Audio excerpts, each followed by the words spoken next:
This is 219 News Now, brought to you by Strack & Van Til, making lives easier for 94 years. I'm Andrew Garcia, and this is your 219 News Now. On a weekend for honoring military veterans, a man who did his part in war and peacetime was remembered in a special way. Friends of the Veterans Memorial Parkway unveiled a memorial Saturday to the late John Stacks, hailed as the father of the Parkway for creating the vision for the 15-mile route 30 years ago. Friends President Mitch Barloga called him the quintessential veteran, looking out for other veterans. A graduate of Crown Point High School and Ball State University, Stacks served in Vietnam with the 82nd Airborne Division. Gary and Hobart made pitches for a Lake County Convention Center last week, and now it's up to the Lake County Commissioners to decide whether to proceed with one of the proposed projects.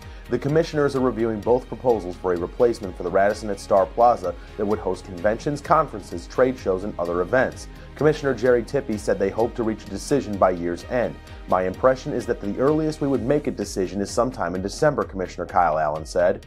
A Hammond police officer was transported to a local hospital in serious condition Friday night after his squad car was struck by a passenger vehicle. At 7:45 p.m., the officer was traveling west on 169th when a vehicle traveling south on Southeastern Avenue collided with the squad car, officials said. The Hammond Police Department said the vehicle, occupied by two female passengers, ran a red light. Their conditions are currently unknown. The police officer's injuries are not considered life-threatening. And in sports, Andrean meets Bremen for the sectional championship on the gridiron. Here's a look at that game.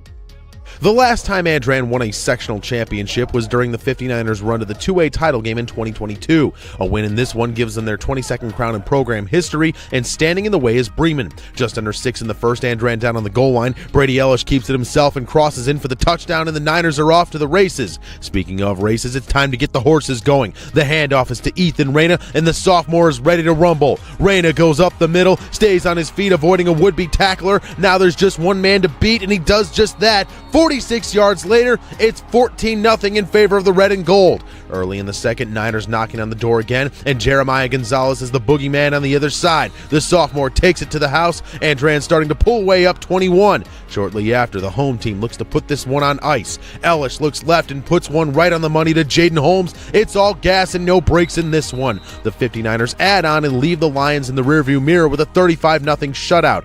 Andrean moves on to the regional championship next week, which will take place at Lafayette Central Catholic.